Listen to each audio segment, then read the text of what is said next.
Hello friend, welcome to study 18 YouTube channel. दोस्तों, study 18 के YouTube channel में आप सभी का स्वागत है। आज हम इस वीडियो में प्राचीन भारत के विषय में पढ़ने वाले हैं और प्राचीन भारत के विषय में जो आज का हमारा टॉपिक होगा, आज का हमारा टॉपिक है गुप्त वंश। आज हम इस वीडियो में कंप्लीट गुप्त वंश के बारे में पढ़ने वाले हैं। और यहाँ पर दोस्तों जो भी भारतीय इतिहास है, भारतीय इतिहास में जो भी प्राचीन भारत का इतिहास है, उसमें दो वंश बहुत ही बड़े हैं। एक है दोस्तों मौर्य वंश और दूसरा है गुप्त वंश। तो मौर्य वंश और गुप्त वंश जो हैं, ये भारतीय और प्राचीन भारत के इतिहास के बहुत बड़े वंश हैं और हमेशा एग्जाम में इन्हीं दोनों वंशों से क्वेश्चन बनते हैं।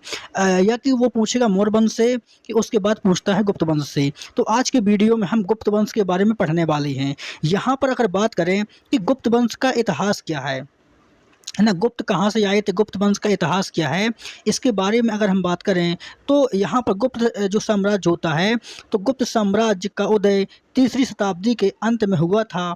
और जो गुप्त होते हैं वो कुषाणों के सामंत होते हैं।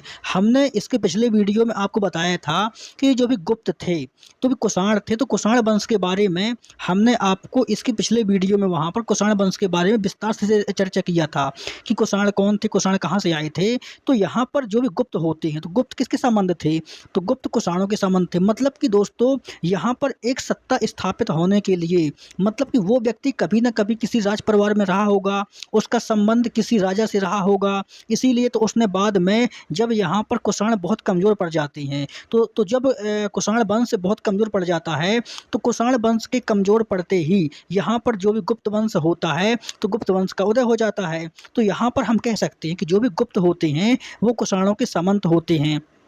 और इसकी जो स्थापना किया था, इसकी स्थापना श्रीगुप्त ने किया था। तो गुप्त वंश की स्थापना किसने किया था, तो गुप्त वंश की स्थापना श्रीगुप्त ने किया था। मतलब कि आपको अगर इतिहास के बारे में पढ़ना है तो यहाँ पर दोस्तों इतिहास को पढ़ने के लिए आपको उसका पूर्ववर्ती इतिहास मालूम होना चाहिए। मतलब कि आगे क्या हुआ है, मतलब इतिहास में आपको आगे जानने के पहले, उसके पहले क्या हुआ है, आपको ये मालूम होना चाहिए। तभी आप इतिहास को लिंक कर पाएंगे।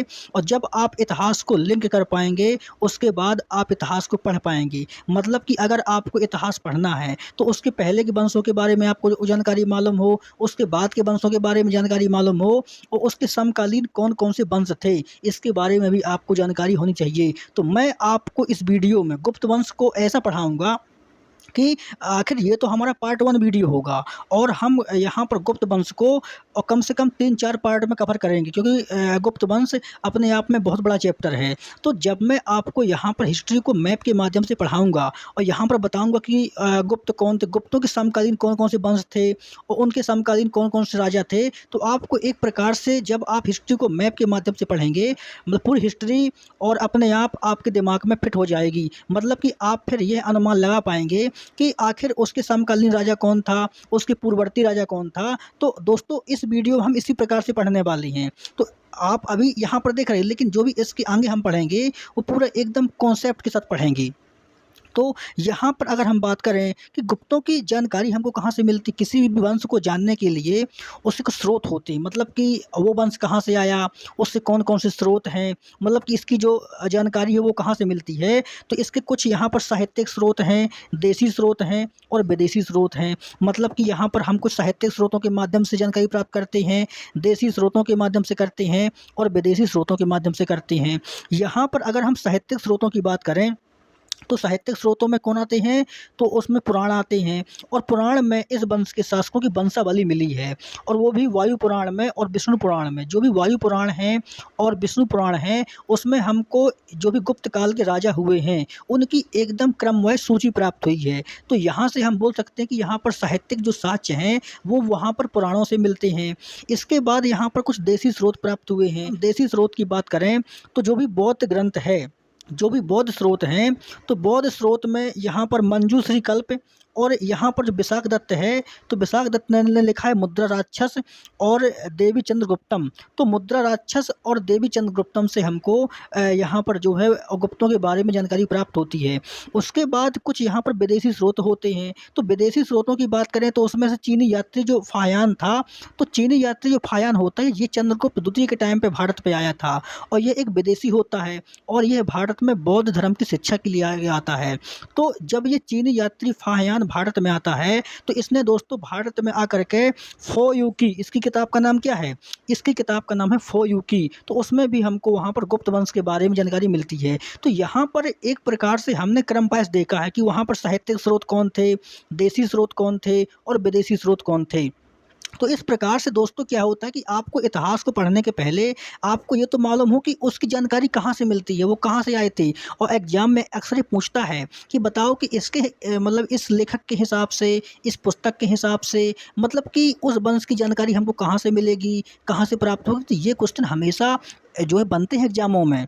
इसके बाद हम बात करते हैं जो भी कालिदास का संबंध दोस्तों, तो चंद्रगुप्त विक्रमादित्य के दरबार में कालिदास रहते थे। तो कालिदास ने लिखा है ऋतुसंहार और कुमार संभवम, मेघदूतम और मालविकाग्निमित्रम। तो कालिदास के जो भी यहाँ पर ग्रंथ हैं, काव्य हैं, स्रोत हैं, वहाँ से भी हमको यहाँ पर गुप्तों के बारे में जानकारी प्राप्त होती है। अभी तक दोस्तों हमने यहाँ पर एक प्रकार से यही सीखा है गुप्त कौन थे, गुप्त कहाँ से आए थे, है ना, और गुप्तों के कौन कौन से वो देसी विदेशी स्रोत हैं जहाँ से हमको जो जानकारी प्राप्त होती है। तो ये एक प्रकार से बेसिक जानकारी है कि हमको वहाँ पर कालिदास जो समकालीन मिल जाएंगे। अब कालिदास कौन थे, तो कालिदास यहाँ पर दोस्तों जो भी चंद्रगुप्त विक्रमादित्य होते, गुप्त वंशी जो राजा होते हैं चंद्रगुप्त, उनके टाइम पर समकालीन कवि कालिदास होते हैं और उन्हीं के 9 रत्नों में शामिल होते हैं कालिदास। इसीलिए जो भी कालिदास लिखेंगे वो बारे में चर्चा करेंगे। इसीलिए उसी अनुमान को लगा करके जो भी साहित्यकार, इतिहासकार हुए हैं, तो उन्होंने कालिदास के बारे में कहा कि कालिदास के जो ग्रंथ हैं गुप्तों के बारे में जानकारी प्राप्त होती है। इसके बाद हम बात करते हैं कुछ यहाँ पर अन्य स्रोत भी होते हैं। क्या होते हैं, कुछ यहाँ पर अन्य स्रोत भी होते हैं। और अगर हम अन्य स्रोतों की बात करें तो यहाँ से एक अभिलेख प्राप्त हुआ है, उसका नाम है रीवा का सुपिया अभिलेख। और जो भी रीवा का सुपिया अभिलेख प्राप्त हुआ है उसमें हमको गुप्तों की वंशावली मिलती है। रीवा के सुपिया अभिलेख में आप यह बात आप लोग ध्यान रखना कि जो भी हमको रीवा का सुपिया अभिलेख प्राप्त हुआ है उसमें गुप्तों की जो जानकारी मिलती है, उसमें गुप्तों की जानकारी घटोत्कच से मिलती है। उसमें रीवा के सुपिया अभिलेख में यह बताया गया है कि जो गुप्त वंश की स्थापना घटोत्कच ने किया था। वैसे अगर हम देखें तो गुप्त वंश की स्थापना श्रीगुप्त ने किया था, लेकिन रीवा के सुपिया अभिलेख के हिसाब से कहा गया है कि गुप्त वंश की जो स्थापना करता है तो गुप्त वंश की स्थापना घटोत्कच करता है। इसके बाद हमको अभिलेखों के माध्यम से मिलती है स्तंभ लेख, स्मारक और सिक्के। तो ये भी कुछ स्रोत हैं कि जिसके माध्यम से हम गुप्तों के बारे में और जानकारी प्राप्त कर सकते हैं। और यहाँ पर अब हम जो है गुप्त वंश को एकदम मैप के माध्यम से समझते हैं। तो इसके बाद यहाँ पर हम बात करते हैं कि गुप्त कौन थे, है ना। क्वेश्चन क्या है कि गुप्त कौन थे। अभी हमने वहाँ पर देखा कि गुप्त कब आए और गुप्तों को जानने के कौन कौन से स्रोत हैं। अब हम यहाँ पर बात करते हैं गुप्त कौन थे, मतलब कि गुप्तों के बारे में अगर आपको पढ़ना है तो आपको यह मालूम हो कि गुप्त कौन थे। तो गुप्तों की जाति क्या थी, तो यहाँ पर जो भी इतिहासकारों ने पता किया है तो जो गुप्त होते वो क्षत्रिय जाति के होते हैं और इनका जो धर्म था वो वैष्णव धर्म होता है। मतलब गुप्तों का धर्म वैष्णव धर्म था और गुप्त क्षत्रिय थे। तो उस टाइम के जो इतिहासकार हुए हैं, जो भी वहाँ पर मतलब इतिहासकार हुए हैं, तो इतिहासकारों के हिसाब से जो गुप्त होते वो क्षत्रिय होते हैं और इन्होंने वैष्णव धर्म को, ज़्यादातर जो गुप्त शासक मिलेंगे, ज़्यादातर जो भी गुप्त शासक मिलेंगे तो उन्होंने वैष्णव धर्म को अपनाया है। किसको अपनाया है, उन्होंने वैष्णव धर्म को अपनाया है। इसके बाद हम बात करते हैं गुप्तों की राजनीतिक स्थिति क्या थी। मतलब कि अगर आपको पढ़ना है गुप्तों के बारे में तो गुप्तों को पढ़ने के पहले उस समय की हमको साम्राज्य विस्तार और गुप्तों की राजनीतिक स्थिति के बारे में मालूम जरूर होना चाहिए। मतलब कि जो भी गुप्तों का टाइम पीरियड होता है वो 275 ईस्वी से 550 ईस्वी होता है और लगभग हम कह सकते हैं कि जब तीसरी सदी का अंत होता है दूसरी टाइम पर गुप्तों का उदय होता है। तो अब हम दोस्तों यहाँ पर मोस्ट रूप से पढ़ेंगे और यहाँ पर आपको समझ में आए गुप्त आखिर कहाँ से आए थे और गुप्तों का साम्राज्य विस्तार कैसे होता है और गुप्तों ने सबसे पहले अपने साम्राज्य का विस्तार कहाँ पर किया था। तो यहाँ पर आप एक प्रकार से मैप के माध्यम से आप यहाँ पर समझ पाएंगे। तो यहाँ पर क्या है कि दोस्तों जब भारत में कुषाणों का अंत होता है तो उनके सामंत जो गुप्त होते हैं वो राजा बन जाते हैं। मतलब कि जब यहाँ पर एक प्रकार से कुषाण के बारे में हमने दोस्तों पढ़ा था कि कुषाण में जो भी पावरफुल शासक कनिष्क होता है तो कनिष्क ने दोस्तों एक प्रकार से अपना साम्राज्य चारों ओर फैला रखा था और जब उसका साम्राज्य चारों ओर फैल गया था तो कुषाणों की शक्ति बहुत अधिक पावरफुल बन गई थी और कुषाण दोस्तों केंद्रीय शक्ति के रूप में काम कर रहे थे। लेकिन जब धीरे धीरे कुषाणों का अंत होता है तो उसी टाइम पर गुप्तों का उदय होता है। तो यहाँ पर उनके जो सामंत गुप्त होते हैं वो राजा बन जाते हैं। अब यहाँ पर हम समझते हैं कि आखिर गुप्तों का साम्राज्य विस्तार सबसे पहले कहाँ पर होता है। तो ये दोस्तों भारत का मैप है। क्या है? ये भारत का मैप है। और भारत के मैप में जो भी यूपी और बिहार का एरिया होता है, ये वाला जो भी ये यूपी और बिहार का एरिया होता है, यहाँ पर सबसे पहले गुप्तों का साम्राज्य विस्तार होता है। जो पहले दोस्तों गुप्त केवल इतने साम्राज्य विस्तार में थे, यूपी और बिहार वाले एरिया में गुप्त होते हैं। यहाँ पर पड़ता है आंध्र प्रदेश का एरिया, और आंध्र प्रदेश के एरिया में वाकाटक होते हैं। और यहाँ पर दोस्तों जो बिहार का छोटा सा एरिया है, यहाँ पर लिच्छवी होते हैं। मतलब वाकाटक, लिच्छवी और गुप्त, ये तीनों एक दूसरे के समकालीन होते हैं। इसीलिए मैंने आपको पहले बताया था कि अगर आपको इतिहास को पढ़ना है, कालीन स्थिति का पता होना बहुत ज़रूरी है। मतलब कि जो भी यहाँ पर वाकाटक होते हैं और मलवाकाटक होते हैं, यहाँ पर गुप्त होते हैं और लिच्छवी होते, तीनों ये एक दूसरे के समकालीन होती हैं। अब अगर ये तीनों एक दूसरे के समकालीन हैं, तो मतलब कि दोस्तों हम यहाँ पर कह सकते हैं कि जो भी ये गुप्त होते हैं, तो यहाँ पर गुप्तों के जो वैवाहिक संबंध होते हैं वो यहाँ पर वाकाटकों के साथ होते हैं और लिच्छवियों के साथ होते हैं। दोस्तों गुप्तों ने अपने वैवाहिक संबंधों को वाकाटकों के साथ स्थापित किया था, क्योंकि जो चंद्रगुप्त अदिति की पुत्री होती है उसका नाम होता है प्रभावती गुप्त। तो प्रभावती गुप्त का जो विवाह होता है वो वाकाटकों के यहाँ होता है, और जो लिच्छवी की पुत्री होती है उसका जो विवाह होता है वो यहाँ पर गुप्तों के साथ होता है। मतलब कि ये जो तीनों है ना, ये तीनों अपने आप में एक दूसरे के समकालीन होते हैं। उसके बाद यहाँ पर मध्य प्रदेश के पन्ना में एक छोटा सा वंश होता है, उसका नाम होता है परिव्राजक वंश। तो यहाँ पर दोस्तों यहाँ पर जो है बहुत छोटे छोटे वंश होते हैं जो एक दूसरे के समकालीन होते हैं। तो ये उस समय के भारत की स्थिति है कि जब यहाँ पर गुप्त केवल छोटे से एरिया में अपने साम्राज्य का विस्तार करते हैं। लेकिन उसके बाद क्या होता है, उसके बाद आप जानकर हैरान हो जाएंगे, जब यहाँ पर समुद्रगुप्त का राज आता है, जब गुप्तों में समुद्रगुप्त राजा बनता है, उसके टाइम का दोस्तों भारत आप देखिए, आप उसके टाइम का भारत देखिए आप। अब यहाँ पर केवल साउथ को केवल छोड़ दिया जाए, यहाँ पर केवल साउथ के छोटे से हिस्से को छोड़ दिया जाए, मतलब कि पूरे भारत में यहाँ पर समुद्रगुप्त का राज था, पूरे भारत में। मतलब कि आपको वर्तमान में भारत, पाकिस्तान, नेपाल और बांग्लादेश, मतलब जितना भी क्षेत्र आता था, मतलब कि यहाँ पर अशोक के बाद अगर किसी ने एक प्रकार से अपने साम्राज्य का विस्तार किया है तो वो था समुद्रगुप्त। जो दोस्तों मौर्यों में अशोक ने किया था, अशोक ने जो अखंड भारत को बनाया था, उसके बाद इसने भी यहाँ पर एक प्रकार से भारत को और अखंड भारत बनाया है, उसका नाम होता है समुद्रगुप्त। तो समुद्रगुप्त ने दोस्तों अशोक के बाद एक प्रकार से अखंड भारत का निर्माण किया था। तो यहाँ पर हम कह सकते हैं कि ये किसके टाइम का भारत है, तो ये समुद्रगुप्त के टाइम का भारत है। तो गुप्तों ने दोस्तों एक प्रकार धीरे धीरे धीरे धीरे जितना भी क्षेत्र है, जितने भी राजा हैं, सबको जीत करके अपने साम्राज्य में मिला लिया और यहाँ पर एक प्रकार से बहुत बड़े साम्राज्य का विस्तार किया। तो यहाँ पर अभी हमने दोस्तों यहाँ पर बात की है कि जो भी यहाँ पर एक प्रकार से वाकाटक होते हैं, लिच्छवी होते हैं, गुप्त होते हैं, एक दूसरे के समकालीन होते हैं। और यहाँ पर आप अब देखिए कि उस टाइम पर दोस्तों यहाँ से विदेशी आक्रमण भी हो रहे हैं। एक टाइम पर शकों का आक्रमण हो रहा है और हूणों का आक्रमण हो रहा है। मतलब गुप्तों के टाइम पर गुप्तों को सबसे ज़्यादा जिसने भी परेशान किया है उसका नाम है हूण। हूण दोस्तों एक जनजाति होती है, बर्बर जनजाति होती है। उसने लगातार भारत के पश्चिमी क्षेत्र से लगातार और उसने आक्रमण किए थे, इसके होते हैं। तो गुप्तों के टाइम पर जो सबसे ज़्यादा आक्रमण होते हैं वो हूणों के होते हैं, और शकों के भी होते हैं, और शकों के साथ साथ हूणों के भी होते हैं। तो हमेशा से भारत का जो ये वाला क्षेत्र है वो हमेशा से अशांत रहा है और हमेशा से इसमें लगातार आक्रमण होते रहे हैं। तो वहाँ पर जब हम दोस्तों मौर्य काल पढ़ रहे थे, तो मौर्य काल में हमने देखा था कि उस टाइम पर महेंद्र यवन शासकों का आक्रमण हुआ था, और पहलवों का आक्रमण हुआ था, सिकंदर का आक्रमण हुआ था, यूनानियों का आक्रमण हुआ था। लेकिन जब मौर्यों के बाद जब गुप्त आते हैं तो गुप्तों को सबसे ज़्यादा परेशान करते हूण, जो हूण जनजाति होती है। तो हूण जनजाति गुप्तों को सबसे ज़्यादा परेशान करती है, और इसी के टाइम पर बहुत ज़्यादा यहाँ पर आक्रमण होते हैं। और एक प्रकार से जब स्कंदगुप्त आता है तो स्कंदगुप्त ने दोस्तों हूणों का एक प्रकार से पूरी तरह से अंत कर दिया था। जब स्कंदगुप्त आता है तो स्कंदगुप्त ने पूरी तरह से हूणों का अंत कर दिया था, लेकिन उसके बाद भी लगातार हूणों के आक्रमण होते रहते हैं।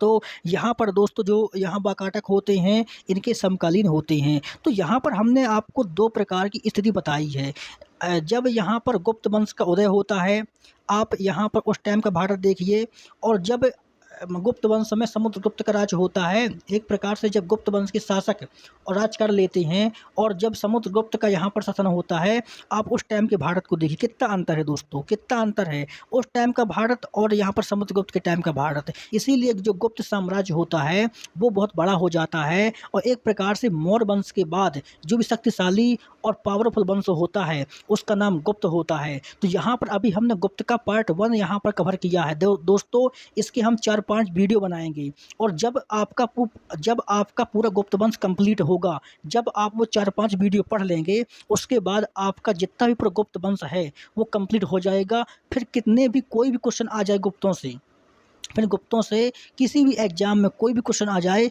आपसे सब बनेगी। इसके बाद दोस्तों हम आगे बात करते हैं। तो इसके बाद हम गुप्तों के बारे में कुछ बेसिक जानकारी दोस्तों यहाँ पर देखते हैं कि जो भी गुप्त होते हैं, तो गुप्तों की स्थापना कब हुई थी। तो गुप्तों की स्थापना 3री सदी के अंत में होती है, लगभग 275 से 550 ईस्वी में होती है। और इनकी स्थापना किसने किया था। तो इनकी जो स्थापना किया था वो श्रीगुप्त ने किया था। और ये कौन थे, मतलब गुप्त कौन थे। तो गुप्त दोस्तों ये कुषाणों के सामंत होते हैं और इन्होंने किस क्षेत्र में अपने साम्राज्य का विस्तार किया था। तो बिहार और उत्तर प्रदेश के क्षेत्रों में इन्होंने अपने साम्राज्य का विस्तार किया था। इनकी जो राजधानी होती है वो पाटलिपुत्र होती है और बाद में उज्जैन होती है। तो इन्होंने बिहार और उत्तर प्रदेश में अपने साम्राज्य का विस्तार किया था। इसका क्या प्रूफ है।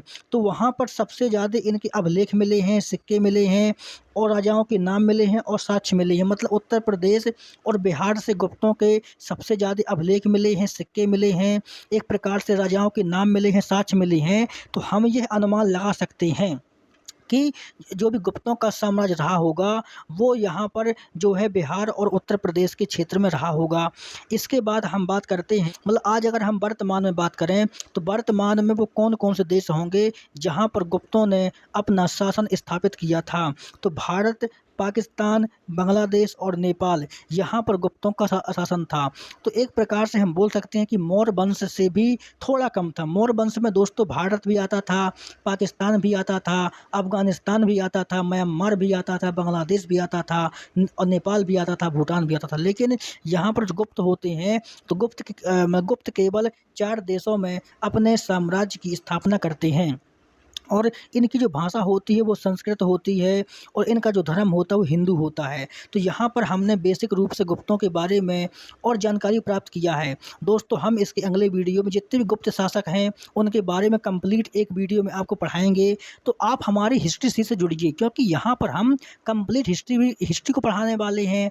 आपको हम पॉलिटी भी पढ़ाएंगे, जियोग्राफी भी पढ़ाएंगे, साइंस भी पढ़ाएंगे और इकोनॉमिक्स भी पढ़ाएंगे। दोस्तों आप हमसे जुड़िए, क्योंकि जब आप हमसे जुड़ेंगे तभी आपको संपूर्ण विषय की जानकारी प्राप्त होगी एकदम। दोस्तों हम आपको क्लास नोट्स के माध्यम से पढ़ाते हैं और क्लास नोट्स से पढ़ने का मतलब ये होता है कि सीधे चीज़ें आपके दिमाग में फिट हो जाती हैं, है ना। वो बोर्ड का दोस्तों चक्कर क्या होता है कि बोर्ड में आपको चीज़ें समझ में नहीं आती हैं, उसमें सब चीज़ मिक्स हो जाती है। लेकिन क्लास नोट्स में क्या होता है कि क्लास नोट्स में आपके दिमाग में केवल वही चीज़ जाएगी जो आपको पढ़ना है, उसमें फालतू चीज़ कुछ नहीं जाती। केवल वही चीज़ दोस्तों आप फोकस करते हैं जिसमें आपको पढ़ना है। और मेरी जो नोट्स होती हैं उसमें केवल वही चीज़ होती है जो एग्ज़ाम के लिए बहुत महत्वपूर्ण है।